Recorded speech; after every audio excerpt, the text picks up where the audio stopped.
welcome to Prudent Media. My name is Sachin Chatte and on this program we take a look at all the latest releases. This week we will take a look at the Hindi thriller Gumraah and the other horror film The Pope's Exorcist. First, let's take a look at The Pope's Exorcist. What are the signs of possession? Asks the Pope's Exorcist, played by Russell Crowe, and he's referring to a boy behaving strangely. He speaks in English, says the other priest. Now, it is not exactly a good sign when the comic element, sometimes unintentionally, overpowers the scary element in a horror film. The Pope's Exorcist has Father Gabriel Amor, who claimed to have performed tens and thousands of exorcisms, 160,000 plus in the year 2013, as the central subject of the film. Except for the intriguing title, the film doesn't even scratch the surface of The Exorcist or even The Exorcism of Emily Rose, which was made in 2005, when it comes to an engaging and a scary flick. Not sure how the good father was in real life, but the character in the film is light-hearted. He carries his own flask, and no matter if he is facing the devil or other people, he doesn't miss an opportunity to take a swing. Set in 1987, the film opens with the possession of a young man who is going bonkers, and Father Gabriel manages to cure him. Now that scene has an interesting outcome because, as the father explains, it was a case of mental illness rather than any demonic possession. Now that perhaps could be the case with all the so-called possessions that have been attributed to the devil, but I digress here. Soon, it turns into a done-to-death story of a haunted house where a demon resides. A family of three, that's the mother Julia, played by Alex Esso, the young daughter Amy, and a teenage son Henry, move from America to an abbey in a remote part of Spain. Needless to say, the abbey is far away from civilization, a perfect hideout for the devil to reside. Poor Henry gets possessed by the devil and won't speak to the local priest, played by Daniel Zovetto. The devil, that is, and I have no idea that even the devil could be so picky. The Pope's exorcist, Father Gabriel, is promptly summoned, and after trying to make small talk, he realizes that this is no ordinary devil. Be careful, this demon sounds very dangerous, the Pope warns him. There was an accident in the family, and according to the exorcism expert, trauma can make connections with the devil, explaining Henry's plight. Now, having experienced a fair bit of trauma in the Panjim traffic, I fear for my life now, but again I digress.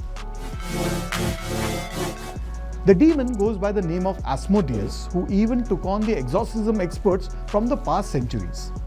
Father Gabriel and the local priest have to bring out all the tricks of the trade to deal with Asmodeus.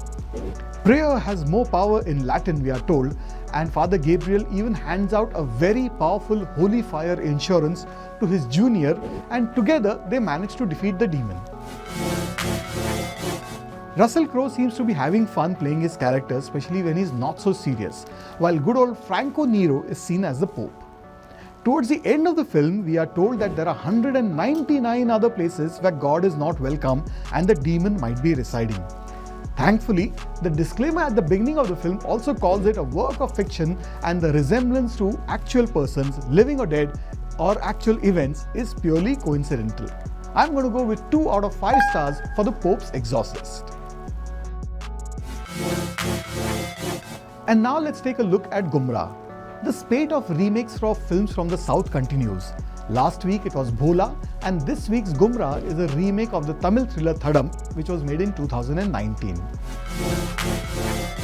Directed by Vardhan Ketkar, this Aditya Roy Kapoor starrer hinges on a twist that comes towards the end.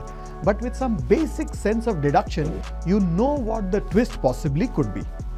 A thriller or a film with such a storyline works better if you assume that the audience has at least half a brain. Now, Gumraah assumes that the audience has a quarter of a brain. Take the scene, for example, where the murderer, who has planned everything to the T, leaves a blood-stained fingerprint on a vase. The camera appropriately focuses and lingers on the vase. You can see what has happened, and you know that the incident will come into play later. But in case you forget what happened, that particular shot is shown at least 3 times, or maybe it was 4 times, during the course of the 130 minutes, and none of the repetition adds any value.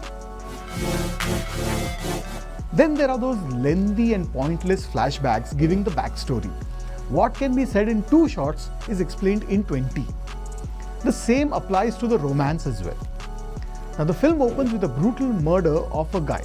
We see the face of the killer. His name is Arjun, played by Aditya Roy Kapoor. He's the same guy who left his fingerprint behind on a vase. We don't know the motive for the murder though. Now 2 cops, Shivani, played by Mrinal Thakur, and ACP Yadav, played by Ronit Roy, are investigating the case with their own methods. The senior cop has a grouse against Arjun, and Ronit Roy's fine acting conveys that with precision. It turns out that there is a look-alike, a petty criminal named Ronnie, played by Aditya Roy Kapoor again, who looks like Arjun, and he could also be a suspect. Instead of being a taut, crisp thriller, we have songs, dances, flashbacks, and almost all the usual tropes which takes away the focus from the thrills. The cast is sincere. Mrinal Thakur and Ronit Roy are perfectly cast, while Aditya Roy Kapoor makes the best of his double role. All said and seen, brevity and subtlety is definitely not the soul of this film. I'm going to go with 2 out of 5 stars for Gumraah. Well, that's what I thought of the films that were released this week. Do let us know what you think. Our address is features@prudentmedia.in, and I'll be back with you next week with more movie reviews. Till then, it's goodbye from me.